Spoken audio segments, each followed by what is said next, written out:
Assalamualaikum warahmatullahi wabarakatuh. Berjumpa kembali dengan saya, Kang Restu. Apa kabar semuanya? Semoga kalian selalu sehat, baik, dan tentunya dimudahkan segala urusannya oleh Tuhan Yang Maha Esa.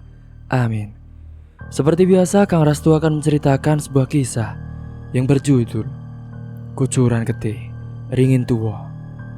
Dan sebelum masuk ke ceritanya, bagi kalian yang belum subscribe, silakan klik tombol subscribe-nya dan klik lonceng notifikasinya, serta like video ini agar kalian tidak ketinggalan cerita terbaru dari channel ini.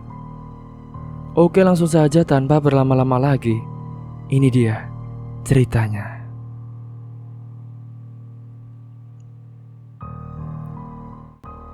Sebuah keluarga dari kota yang kemudian pindah rumah ke sebuah pedesaan dekat pegunungan guna mencari suasana sejuk dan ketenangan.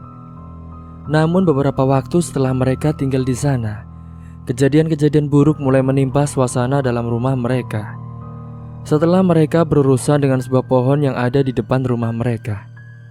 Sebuah keluarga dari kota baru saja membeli salah satu rumah di sebuah pedesaan. Kondisinya masih bagus, pemilik sebelumnya justru pindah ke kota. Rumi bersama Arhan suaminya dan kedua anaknya, yaitu Juna dan Echa, baru saja sampai di desa itu. Arhan sudah menyewa jasa seorang warga di situ, yaitu Pak Karto, yang akan membantu mengangkut barang-barang dan menatanya di rumah. "Pak, tolong bantu angkut barang-barangnya ya, bawa masuk ke dalam," ucap Arhan kepada Pak Karto. Dengan segera Pak Karto kala itu membantu mengangkut barang-barang yang ada di dalam mobil ke dalam rumahnya. Setelah semua sudah ditata di dalam rumah, Pak Karto lanjut bersih-bersih kebun rumah dan halaman rumah yang ada di depan serta di samping rumahnya. Karena memang rumah yang dibeli Arhan itu cukup luas dengan lahan dan kebun, bahkan ada banyak pohon yang membuat suasana menjadi adem. Kala itu Rumi juga menyiapkan minuman dan juga camilan buat Pak Karto yang sudah membantunya.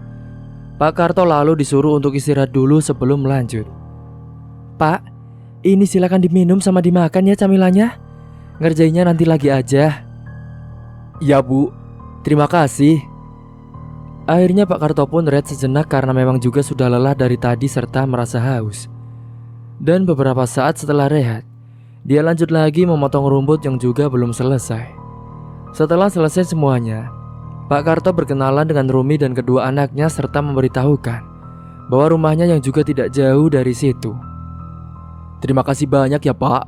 Bu, kalau begitu saya pamit pulang dulu." "Iya Pak, sama-sama ya. Saya yang seharusnya terima kasih banyak karena sudah dibantu." Sementara Juna dan Echa sudah tepar di kamarnya masing-masing. Di rumah itu ada 4 kamar dan ada 1 kamar yang kemudian mereka jadikan sebagai gudang penyimpanan. Karena sudah sore, Rumi dan Arhan pun gantian untuk mandi. Setelahnya Rumi membangunkan Echa dan Juna untuk mandi karena sudah mau maghrib juga. Pada malam harinya, semua keluarga Arhan berjamaah di musola terdekat dan berkenalan dengan warga sekitar. Untungnya Juna dan Echa itu periang, jadi dengan mudah mereka cepat dapat teman dengan anak-anak yang ada di desa itu yang seumuran mereka, yaitu masih SMP.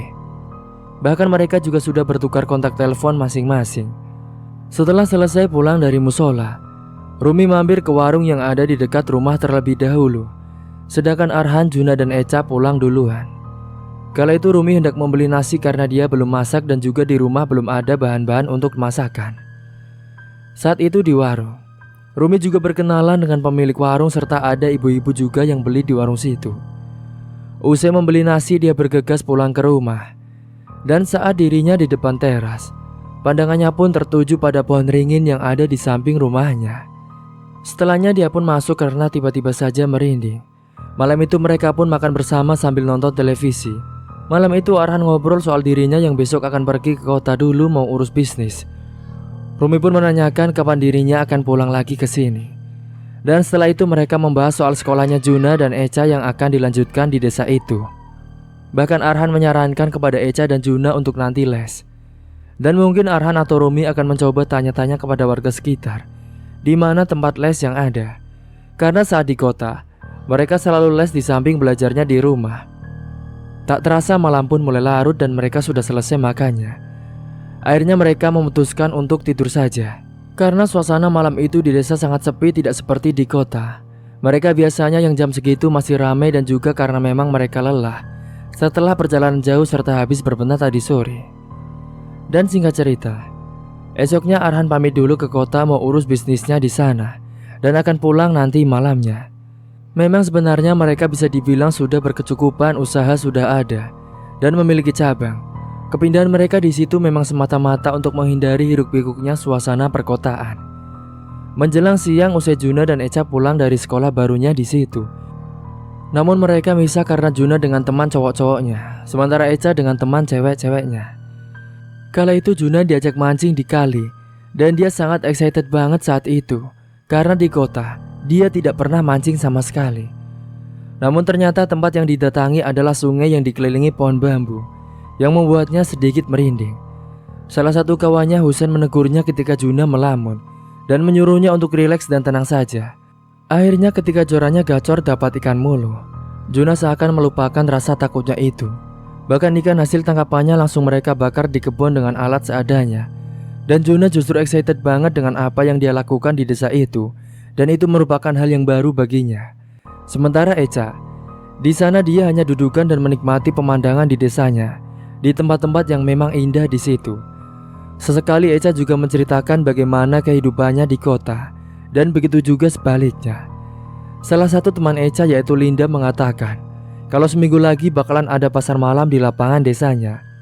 Echa pun tidak sabar dan pengen banget segera datang ke pasar malam dengan kawan-kawan barunya itu. Dan sementara di tempat lain, sore itu Rumi berkumpul dengan ibu-ibu yang ada di desa itu. Dia mencoba menanyakan soal les di daerah situ untuk Echa dan juga Juna. Dan kebetulan saat itu salah satu ibu-ibu ada yang tahu yang ternyata tidak jauh dari sini. Dan mungkin nanti Rumi akan datang ke sana untuk mendaftarkan Echa dan Juna les. Tak terasa hari sudah mulai sore. Rumi pun bergegas pulang ke rumah, begitu juga dengan Juna dan Echa yang habis dari sungai.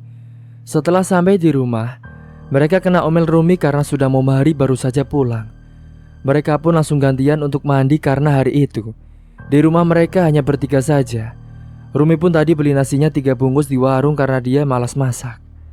Pada malamnya, setelah selesai makan malam, Rumi meminta kepada anak-anak untuk ikut dengannya karena mau pergi ke tempat les dan mau mendaftar. Rumah pun saat itu dikunci rapat kala mereka pergi. Mereka berboncengan dengan motor Bontong 3. Dan beberapa saat kemudian, mereka pun akhirnya sampai juga di tempat les.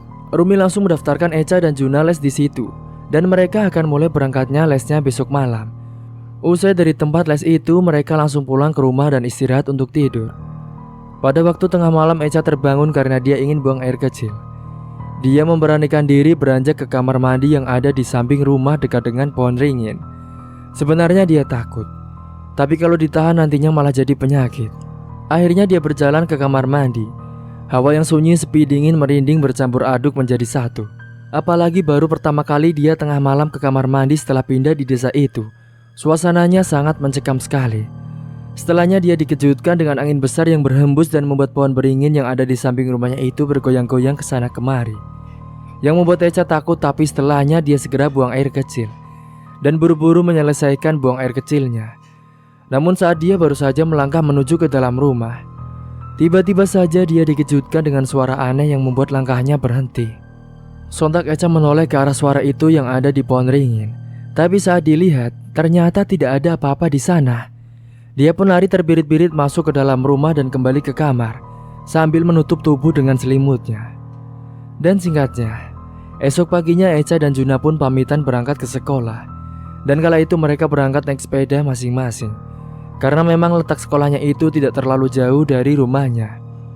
Pagi itu mereka juga berangkat bersama-sama dengan teman yang lain bebarengan, yaitu Husen dan Linda, yang membuat mereka merasa betah hidup di desa karena memang suasananya sangat beda sekali dengan di kota.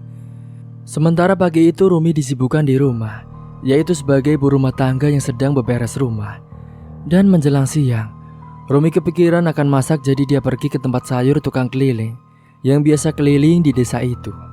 Setelah belanja sayuran, Rumi kembali ke rumah untuk masak. Siangnya Echa dan Juna sudah pulang sekolah dan masakannya pun juga sudah matang. Akhirnya kala itu mereka makan siang bersama. Kala sedang makan siang, kedua anaknya itu berujar kalau setelah ini mereka akan main dengan teman-teman yang lainnya. "Bu, aku mau main sama teman-teman ya," ucap Juna. "Aku juga ya Bu, sama Linda," timbal Echa. Iya, tapi kalian janji pulangnya jangan sampai maghrib ya. Soalnya nanti malam kan harus mulai berangkat les. Kalian tidak lupa kan? Ucap Rumi. Keduanya pun mengangguk paham. Saat itu juga Echa menanyakan soal ayahnya, yang katanya nanti malam juga akan pulang. Bu, nanti malam ayah jadi pulang kan? Iya katanya. Setelah selesai makan, mereka bergegas pergi menuju ke tempat tongkrongan biasa. Mereka pun bertemu dengan teman-teman yaitu di Peranggok Desa. Akhirnya mereka main bersama, mancing lagi di sungai. Sementara Echa dan Linda hanya melihat saja yang lain mancing. Saat itu Echa juga ngobrol sama Linda soal les dan ternyata Linda les juga nanti malam. Echa pun semakin semangat karena ada temannya, begitu juga dengan Husen yang ikut les. Dan singkatnya, tak terasa hari sudah mulai sore. Mereka siap-siap bergegas untuk pulang sebelum diomelin oleh orang tuanya masing-masing. Kali itu Juna dan Echa sangat buru-buru karena takut kena omel lagi sama ibunya. Tapi untungnya, sesampainya di rumah mereka tidak kena omel. Mereka pun langsung bergantian mandi. Pertama Juna lebih dulu yang mandi, sedangkan Echa membantu Rumi saat itu juga menyapu di halaman rumahnya.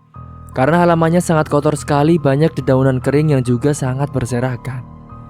Apalagi nanti malam Arhan yang akan pulang, jadi Rumi tidak mau rumahnya terlihat berantakan. Usai Juna selesai mandi, giliran Echa yang sekarang akan mandi. Kemudian mereka pun bergegas pergi ke musola, sedangkan Rumi hanya di rumah karena memang dia sedang berhalangan. Saat sesudah makan malam, mereka berangkat ke tempat les, kala itu naik sepeda masing-masing. Saat itu mereka melewati pohon ringin yang ada di samping rumah karena di situ ada jalan menuju ke tempat lesnya. Ketika mereka lewat depan pohon ringin itu, tiba-tiba saja mereka mendengar kalau ada suara mendesis yang sangat keras. Akan tetapi mereka tidak terlalu menghiraukan, apalagi mereka saat itu sedang terburu-buru. Usai Juna dan Echa berangkat les, tiba-tiba saja Arhan baru sampai di rumah. Dia memarkirkan mobilnya di depan halaman rumahnya. Rumi yang mendengar ada suara mobil terparkir di depan rumah, dia pun segera keluar dan menyambut suaminya yang telah pulang. Ternyata Arhan membawa oleh-oleh dari kota sangat banyak. Katanya dia juga mau membagikan oleh-oleh itu kepada tetangga-tetangganya. Karena kemarin pas pindahan mereka belum bawa oleh-oleh, jadi baru ini Arhan sekalian habis pulang dari kota. Dan sesampainya di rumah, Arhan menanyakan keberadaan anak-anaknya yang sudah tidak ada di rumah. Rumi pun menjawab kalau Juna dan Echa sudah berangkat les barusan. Karena lelah, akhirnya Arhan memilih untuk tidur lebih dulu malam itu. Dan singkatnya, jam menunjukkan pukul 9 malam. Juna, Echa, Husen dan Linda pun bergegas untuk pulang ke rumah karena sudah larut malam. Mereka menaiki sepeda masing-masing. Dan beberapa saat kemudian, mereka melewati pohon ringin yang ada di samping rumahnya Juna dan juga Echa. Saat itu Linda dan Husen tiba-tiba merinding karena mereka melihat seperti ada yang mengintai mereka.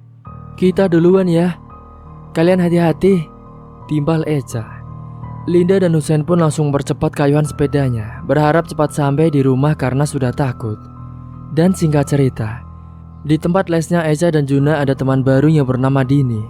Dia juga rumahnya dekat dengan mereka. Tapi memang Dini ini baru saja mendaftarkan les.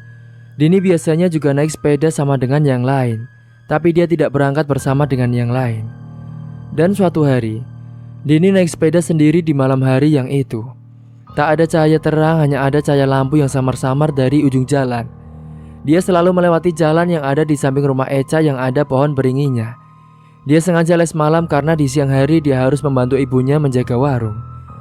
Pada pagi harinya, kala itu Dini sarapan terlebih dahulu bersama dengan ibunya. "Dini, nanti pulang sekolah kamu jaga warung sendiri ya. Ibu ada arisan di rumah Tante Santi. Jangan lama-lama di jalannya." "Iya Bu," jawabnya dan pamit ke sekolah. Sekarang hari Kamis, sekolah pulang lebih awal dari hari biasanya. Sesuai pesan ibu, Dini tidak berlama-lama di jalan untuk segera menggantikan ibunya menjaga warung. Setelah sampai di rumah, Dini pun langsung ganti baju dan menghampiri ibunya. "Ibu tidak lama kan Bu? Nanti sore aku ada les," ucap Dini.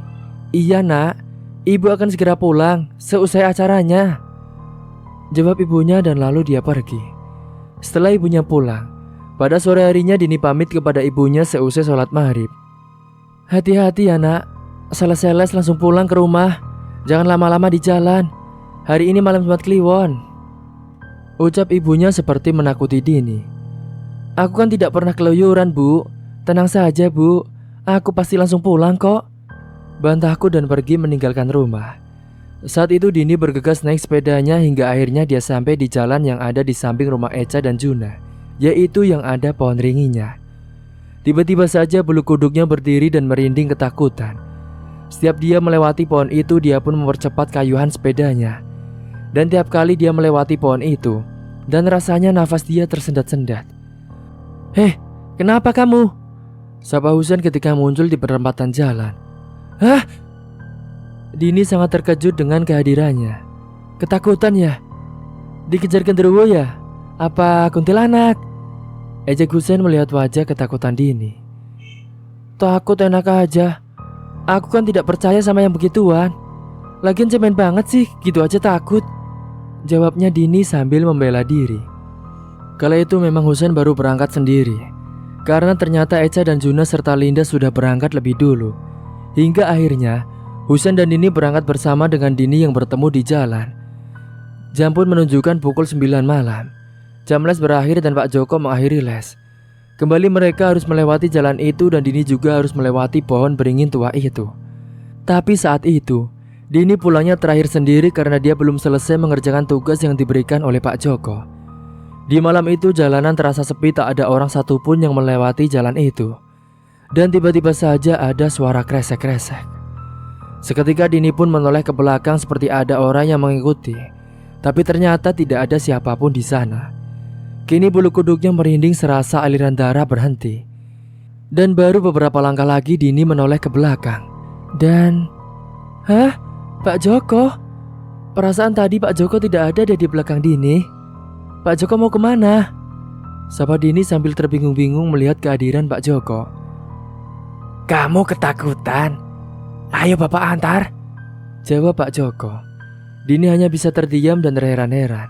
Dari mana Pak Joko tahu kalau Dini itu takut? Dan setibanya di pohon tua itu yang ada di samping rumahnya Echa dan Juna, Pak Joko pun lalu berhenti. Sudah ya, sampai sini saja Bapak antarnya. Bapak masih ada keperluan lagi, ucap Pak Joko. Iya sudah Pak, makasih ya sudah mau nganterin aku. Sekejap pun Pak Joko menghilang. Dini tidak yakin apa yang dilihat, dia pun langsung terburu-buru melanjutkan perjalanan. Beberapa saat kemudian Dini pun akhirnya sampai juga di rumah. Sepulangnya les tadi, Juna hendak ke kamar mandi yang ada di samping rumah karena tiba-tiba saja dia merasa ingin buang air besar. Dia pun menahan rasa takutnya itu. Sedangkan Rumi belum tidur, sedang nonton televisi di ruang tengah. Saat dia sedang berada di dalam kamar mandi, hembusan angin kencang masuk ke dalam kamar mandi, membuatnya merasa merinding dan merasakan hawa dingin kala itu. Ketika berada di dalam kamar mandi, Juna mendengar ada suara desisan yang terdengar sangat jelas dan juga keras sekali. Namun saat itu Juna berpikir kalau itu mungkin suara tikus yang ada di samping kamar mandinya. Beberapa saat kemudian, dia pun akhirnya selesai juga buang air besarnya. Dia pun beranjak kembali ke dalam rumah. Tapi baru saja dia melangkah mau masuk ke dalam rumah, tatapannya tertuju pada pohon beringin tua yang ada di halaman samping rumahnya. Dia melihat pohon beringin itu bergerak kencang, padahal pohon yang lain diam saja tidak seheboh pohon beringin itu. Juna! Jun! Teriak ibunya yaitu Rumi. Juna yang sedang memperhatikan pohon beringin itu tiba-tiba dipanggil oleh ibunya. Akhirnya pun dia pun mencoba melupakan dan beranjak menghampiri ibunya. Ada apa Bu? Sudah selesai kan? Ibu mau tidur? Iya Bu, sudah. Akhirnya karena malam sudah mulai larut, Juna dan Rumi kembali ke kamar masing-masing untuk tidur. Tidak lupa lampu rumah dimatikan semuanya. Dan pada keesokan paginya, saat sedang sarapan bersama sebelum berangkat sekolah, Juna bercerita soal semalam yang dia lihat pada pohon beringin yang ada di samping rumahnya. Begitu juga dengan Echa yang ikut nimbrung cerita. Dengan kejadian yang sama waktu itu saat tengah malam dia sedang buang air kecil. Tapi Rumi dan Arhan mencoba mengalihkan pembicaraan dan menyuruh kedua anaknya itu jangan berpikir yang aneh-aneh. Akhirnya setelah selesai sarapan, Juna dan Echa pamitan untuk berangkat ke sekolah. Sedangkan Arhan untuk mencari kegiatan pagi itu. Dia ke samping rumah menyirami tanaman biar segar-segar. Sementara Rumi sibuk di dapur bersih-bersih piring yang habis dipakai sarapan tadi. Dan dia pun juga menyapu rumahnya. saat sedang menyirami tanaman di depan halaman rumah dan yang ada di samping rumah. Kala itu Arhan disapa oleh tetangganya yang juga lewat. Arhan pun menanggapinya dengan ramah, bahkan mereka ngobrol-ngobrol hanya sekedar basa-basi. Sesaat kemudian tiba-tiba Pak Karto lewat samping rumah. Arhan pun memanggilnya. "Pak Karto, sini." Pak Karto pun langsung menghampiri Arhan. Ternyata Arhan meminta tolong kepada Pak Karto untuk membersihkan kamar mandi yang ada di samping rumahnya itu, karena waktu itu lupa belum dibersihkan. Dan menurut Arhan sekeluarga itu sangat kumuh sekali. Pak Karto pun dengan senang hati segera mengerjakan apa yang sudah diperintahkan oleh Arhan, yaitu untuk membersihkan kamar mandi. Setelahnya Rumi menghampiri Arhan yang sudah dudukan di depan teras rumah dan menanyakan kenapa tiba-tiba ada Pak Karto. "Pak, itu kenapa ada Pak Karto?" "Iya Ma, Papa yang nyuruh buat bersihin kamar mandi, kan kumuh." Rumi pun mengangguk paham dan dia lanjut untuk menyapu halaman rumahnya. Dan singkat waktu, 1 bulan telah berlalu. Keluarga mereka tak alami hal janggal apapun di situ. Hingga pada bulan kedua Rumi yang merasa jenuh di situ. Karena tidak ngapa-ngapain tiba-tiba dia ada ide jualan di situ. Padahal sebenarnya tanpa jualan pun uang mereka sudah banyak. Tapi Rumi melakukan itu hanya demi mengisi kekosongan waktunya saja. Tidak lebih, dan dia juga senang kalau bisa mengenalkan jajanan kota di desa itu. Karena jarang sekali ada makanan atau minuman yang biasa dia temukan di kota-kota. Namun di situ tidak ada. Arhan menyetujui dan bahkan mendukungnya. Karena hal itu juga bisa membuat mereka akrab dengan warga-warga yang ada di situ. Malam itu Arhan dan Rumi serta kedua anaknya nonton TV bersama sambil ngobrol-ngobrol. Rumi pun meminta pendapatnya kepada Arhan. "Pak, gimana kalau aku jualan warung saja di depan rumah? Aku bosan kalau tidak ngapa-ngapain di rumah." "Iya, tidak apa-apa. Aku setuju. Nanti Papa buatkan gerobak ya." Rumi pun senyum senang mendengar tanggapan suaminya yang menyetujui idenya itu. Bahkan dengan baiknya, Arhan menyuruhnya untuk mematok harga murah saja. Jika misal di kota harganya 25.000 per makanan, maka dijualnya 18 ribuan saja. Itu pun masih untung meskipun sedikit. Juna dan Echa pun senang karena nantinya mereka bisa mengambil jajan sendiri di warungnya. Itu pun pikir mereka. Dan juga katanya, dia pun bisa mengajak temannya main di rumah. Setelahnya Juna dan Echa masuk ke dalam kamar untuk tidur, karena besok dia harus berangkat ke sekolah. Dan singkatnya, Arhan membuatkan gerobak franchise ukurannya lumayan besar dan diletakkan di depan rumah. Yang dibantu dengan kedua anaknya, mereka jualan sampai ba'da isya. Capek? Tentu tidak, karena mereka melakukan itu dengan senang hati. Bahkan setelahnya Rumi mengerjakan seorang wanita muda di situ yang bernama Eni, yaitu untuk bantu-bantu karena kedua anaknya tak selalu ikut berdagang terus. Dan menu yang mereka jual di situ antara lain seblak, sosis bakar dan piscok, serta kentang goreng crispy, dan aneka SS ala-ala kota. Dan dengan harga yang terjangkau, semua dari kalangan muda dan tua kini suka banget jajan di situ.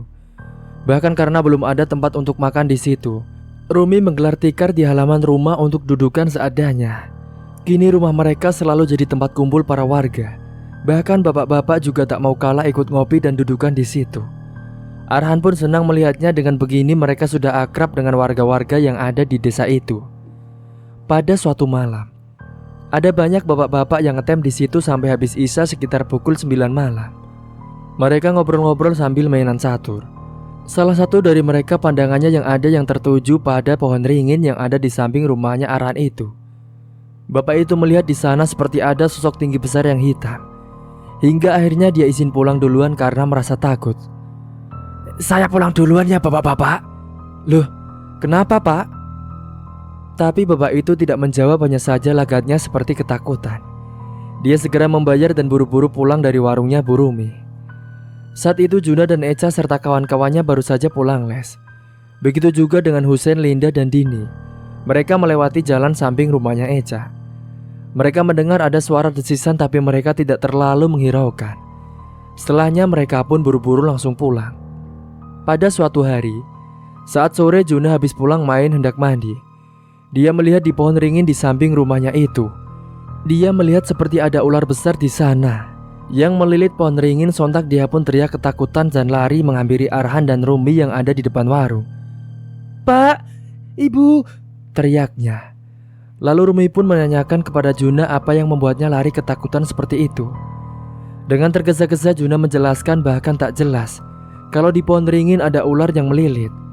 Akhirnya mereka semua pergi ke samping rumah, tapi saat dihampiri pohon beringin itu tidak ada apa-apa. Arhan dan Rumi pun mengatakan kalau Juna itu hanya berhalusinasi saja. Juna pun melanjutkan mandi karena sudah mau maghrib. Dan singkat cerita, menginjak bulan ketiga atas usul dari Echa kepada Arhan, bagaimana jika halaman rumah mereka yang isinya bunga-bunga itu disulap saja menjadi kafe mini yang ala-ala desa, supaya para warga semakin suka kalau datang ke situ. Kebetulan tidak ada tempat semacam kafe-kafean di situ.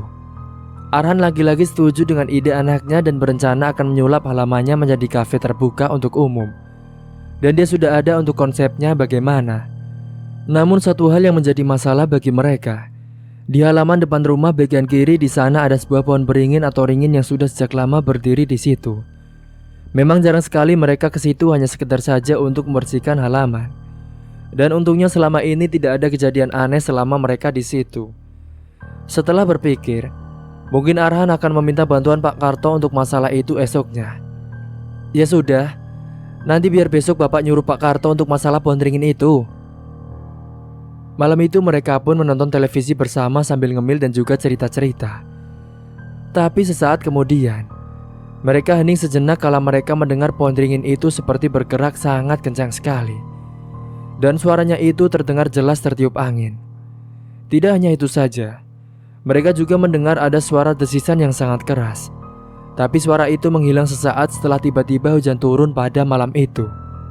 Akhirnya mereka pun memilih untuk tidur kembali ke kamar masing-masing, karena sudah larut malam dan keadaan hujan semakin deras. Dan pada keesokan paginya, Pak Karto paham dengan semua penjelasan Arhan dan Juya menyanggupinya. Tukang gergaji pun didatangkan ke rumah. Pak Karto yang mencarikannya hari itu menjelang siang penebangan pun hendak dimulai, namun keanehan mulai terjadi. Di mana mesin gergaji tiba-tiba saja ngadat. Kadang nyala, kadang juga mati. Penebangan pun tertunda, mereka cek mesin lebih dulu. Setelah dirasa aman, mereka lanjut dan tak lupa tukang tersebut memoja bismillah sebelum memulai. Disaksikan Arhan sekeluarga dan juga Pak Karto. Pohon yang tingginya hanya 10 meter itu mulai ditebang. Namun baru separuh pohon itu digergaji, mereka semua dibuat terkejut. Si penambang itu berucap istighfar karena tiba-tiba dari lubang berkas gergaji itu mengalir cairan merah seperti darah mengecur ke sela-sela dan menyiprat ke tanah. Penebangan pun dihentikan sementara. Semua orang ketakutan melihatnya, apalagi penebang itu. Dia takut kalau pohon itu adalah pohon angker. Namun Arhan memberanikan dirinya mengecek di sela-sela lubang dengan kayu panjang. Dan nampak suatu keanehan di dalamnya, seperti ada rongga-rongga yang menutupi sesuatu.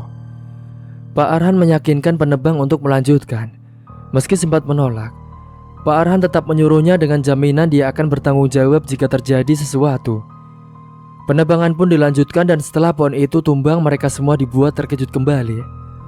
Benar saja di tengah-tengah pohon itu ada rongga besar dan ternyata ada ular piton di dalamnya. Dengan ukuran 2 kepalan tangan orang dewasa yang telah tewas terpotong gergaji secara tidak sengaja. Dan mungkin itu adalah tadi darah dari ular itu. Pak Arhan sekeluarga bahkan tak mengira kalau di dekat rumahnya ada ular mengerikan itu. Alhasil pembersihan dilanjutkan sampai pohon itu dicabut sampai ke akar-akarnya. Kayunya diserahkan ke Pak Karto untuk dijual. Setelahnya para pekerja penebang pohon itu rehat dan diberikan camilan serta minuman oleh Rumi yang ada di warung. Akan tetapi sesaat kemudian, penebang pohon itu tiba-tiba saja lemas tubuhnya dan dia pun terdiam. Lamunannya kosong hingga akhirnya dia ambruk pingsan, yang membuat semua yang ada di situ merasa panik. Segera Rumi mencari minyak kayu putih untuk menyadarkan si penebang pohon itu. Dan beberapa saat kemudian, penebang pohon itu pun sadar dari pingsannya. Rumi pun langsung memberikan teh hangat yang sudah disiapkan. Setelah meminum teh hangat, dia sedikit mendingan hingga akhirnya diantarkan pulang oleh Arhan ke rumahnya, karena kebetulan tidak terlalu jauh dari rumahnya. Dan singkatnya, dan barulah pada malam harinya Juna dan Echa lah yang mendapati gangguan. Pertama Echa, dia mengalami mimpi buruk didatangi sosok tinggi yang sangat menyeramkan. Malam itu Echa yang sedang tidur tiba-tiba saja dia bermimpi berada di samping rumahnya yang sedang bermain bersama dengan Linda. Tepatnya dengan pohon beringin tua itu. Saat mereka sedang bermain, tiba-tiba saja Echa mendengar Tapi dia tidak menghiraukan. Hingga akhirnya Linda pun pamitan pulang karena sudah mau maghrib. Echa sendirian di sana kala itu seketika dia mendengar ada suara geraman. Dan saat menoleh ke belakang betapa terkejutnya dia.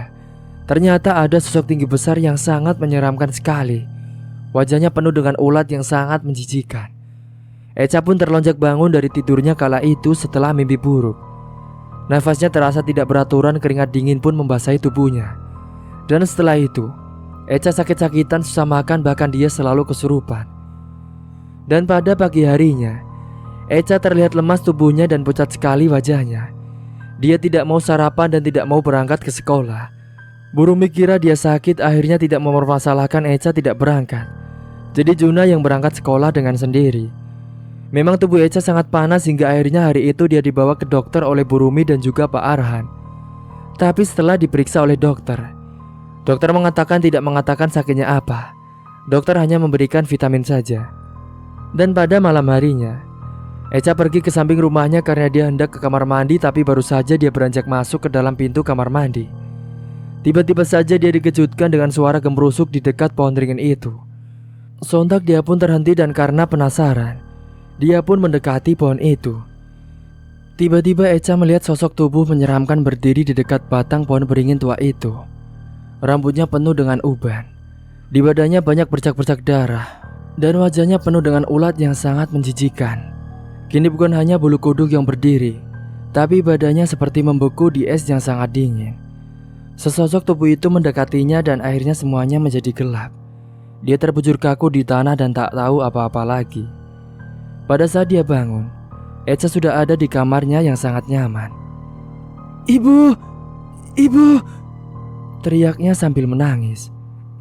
"Kamu sudah sadar, nak?" "Bu, Echa melihat, Bu." Tangisnya tak mampu berkata-kata. Setelahnya Rumi memberikan air putih untuk Echa, dan Rumi mencoba menenangkannya. Sesaat kemudian Echa terdiam, dia seperti melamun dan tiba-tiba saja pandangannya dia melihat ada bayangan hitam besar. Kemudian bayangan itu masuk ke dalam raganya Echa hingga akhirnya Echa pun kerasukan, dia pun lalu berteriak-teriak. Nah. Tatapan matanya sangat tajam sekali.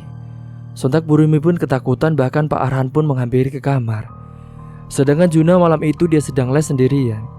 Pak Arhan dan Burumi pun berdoa bersama sambil mengaji, membacakan doa-doa berharap Echa kembali seperti semula. Teriak Echa. Echa sampai melemparkan bantal dan spray kasurnya yang diacak-acak. Beberapa saat kemudian, Echa menangis sambil teriak-teriak. Burumi yang melihatnya pun ikut menangis karena tidak tega. Tapi akhirnya, setelah dibacakan doa-doa, Echa pun sadar dan sudah kondusif lagi keadaannya. Hingga Echa tertidur dengan sendirinya karena mungkin dia merasa kecapean. Sesaat kemudian Juna pun baru pulang les. Juna bingung melihat ibunya yang menangis. Dia pun mencoba menanyakan apa yang sudah terjadi, tapi Burumi hanya menyuruh Juna untuk langsung tidur saja. Tanpa membantah, Juna segera masuk ke dalam kamar untuk beristirahat. Pada keesokan paginya, Burumi dan Pak Arhan membicarakan soal Echa yang tiba-tiba seperti itu. Mereka bingung dan khawatir, tapi Pak Arhan menenangkan Burumi kalau tidak akan terjadi apa-apa kepada Echa. Pagi itu Echa tidak berangkat sekolah lagi. Dia masih melamun saja di dalam kamar menatap ke arah jendela samping kamar. Saat dihampiri Burumi, tiba-tiba saja Echa jadi teriak-teriak dan menangis. Pergi! Pergi! Nak, ucap Burumi dengan pelan sambil membawakan makanan. Kamu makan dulu ya, biar kamu cepat sembuh. Tapi Echa malah melemparkan piring yang ada di tangannya Burumi. Piring itu pecah dan berserakan di lantai. Burumi tak mampu membendung tangisnya. Pak Arhan pun lalu menghampirinya dan membersihkan pecahan piring itu dan membawa Burumi keluar dari kamar. Akhirnya Echa dikurung di dalam kamar sendirian dalam keadaan yang masih teriak-teriak. Kejadian itu membuat Rumi menutup warungnya. Dan singkat cerita, disusul 2 hari setelahnya Juna juga mengalami hal yang sama. Dia pun bahkan lebih parah daripada Echa. Dia suka mengamuk dan marah-marah saat kesurupan. Bahkan dia sering lari dan kemudian berdiam diri di bekas pohon beringin itu yang telah ditebang. Pada malamnya, Juna yang baru saja pulang les tiba-tiba dia merasakan pusing sekali kepalanya. Dia pun memberitahu kepada Bu Rumi. Setelahnya Bu Rumi memberikan obat sakit kepala dan menyuruhnya untuk tidur saja.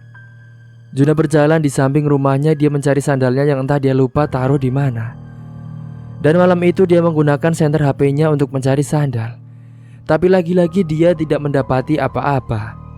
Dan saat dia hendak kembali lagi masuk ke dalam kamar, tapi baru melangkah dia mendengar ada suara desisan dan suara geraman di belakangnya. Sontak dia pun menoleh ke belakang perlahan-lahan. Dan betapa terkejutnya saat dia melihat ada sosok tinggi besar dengan rambut panjang, wajahnya penuh dengan ulat yang sangat menjijikan. Juna pun lari terbirit-birit masuk ke dalam kamar tanpa melihat suasana hingga akhirnya dia berpapasan dengan Bu Rumi yang hendak ke dapur. Dan saat itulah Juna terlonjak bangun dari tidurnya. Keringat dingin membasahi kaos yang dikenakannya malam itu, membuatnya menjadi tidak bisa tidur kembali. Akhirnya Juna pun mainan HP sampai tengah malam. Tapi lagi-lagi dia ini dikejutkan dengan ketukan jendela kamarnya. Dia yang rasa penasarannya tinggi, lantas bangkit dari tidurnya dan mendekati ke jendela. Dan saat jendela dibuka ternyata tidak ada apa-apa di sana. Tapi kala dia membalikkan badan, betapa terkejutnya dia melihat tepat di hadapannya ada sosok tinggi besar yang ada di mimpinya tadi. Juna pun langsung terbujur kaku tubuhnya. Dan sesaat kemudian sosok itu menghilang entah kemana perginya. Juna sadar dia kembali lagi ke kasurnya, tapi tatapannya seperti kosong, seperti bukan Juna. Tepat tengah malam Juna mengamuk melemparkan benda-benda yang ada di dalam kamarnya. Bu Rumi dan Pak Arhan pun mendengar suara itu, yang membuat mereka terbangun dan mereka berdua menghampiri ke kamar Juna. Dan saat masuk ke dalam kamarnya, mereka kaget melihat Juna yang sudah kesetanan. Tatapannya sangat tajam dan seakan sangat murka sekali. "Ah, Juna, Jun!" teriak Bu Rumi. "Pak, anak kita kenapa jadi gini semua, Pak?" "Sabar, Bu, tenang." Pak Arhan pun mendekati Juna dan mencoba memegangi tubuhnya agar Juna tidak memberontak, tapi malah membuatnya terus berteriak.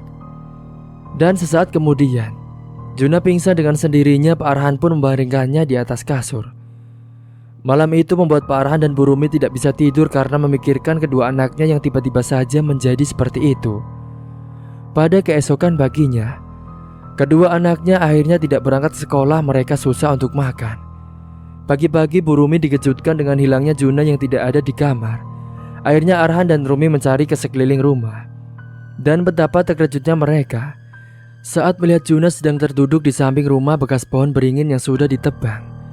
Di sana dia duduk melamun dengan tatapan kosong sambil menangis. Mereka pun lalu menghampiri dan mengajak Juna masuk ke dalam rumah. Tapi Juna memberontak dan tidak mau kalau diajak masuk ke rumah. "Ayo nak, jangan di sini. Kita masuk saja ke dalam." "Tidak." Tapi Arhan memaksa Juna membawa masuknya ke dalam rumah. Juna pun jadi mengamuk di dalam kamar saat dikurung. Pak Arhan menduga kalau mungkin saja memang ada penunggu di pohon itu sebelumnya, dan mereka marah karena tempatnya sudah ditebang.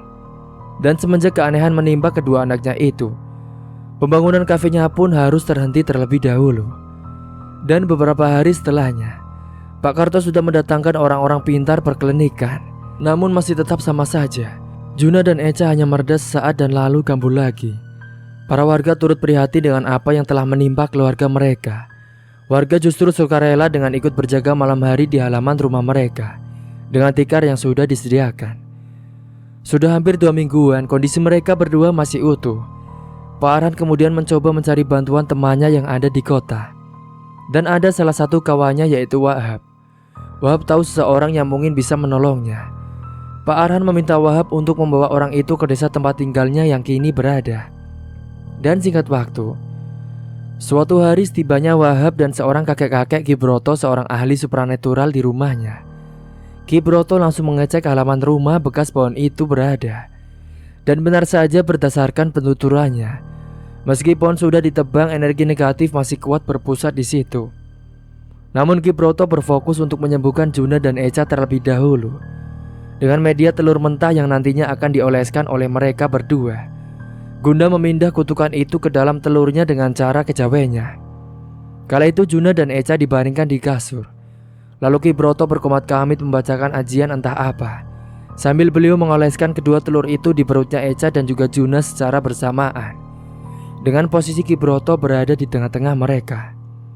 Saat telur itu dioleskan di perut mereka, mereka meronta-ronta dan memberontak. Mereka lalu dipegangi oleh Arhan dan Rumi dan juga Pak Karto. Panas, panas. Mereka berdua meracau tak menentu.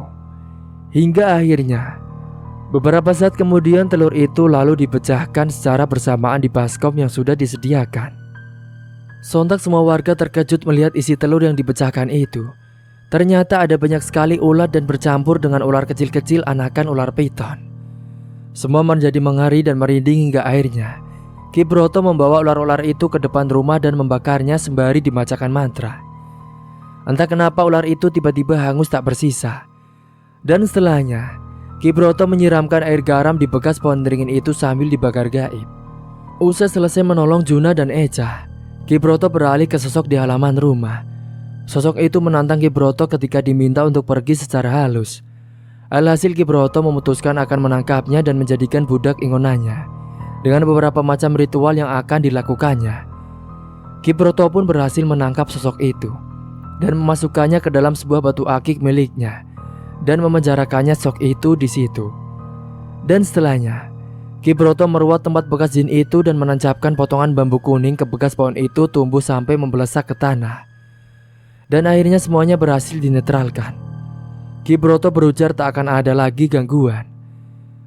Dan sebab itu, proses pembangunan kafe pun dilanjut dan akhirnya dapat diselesaikan.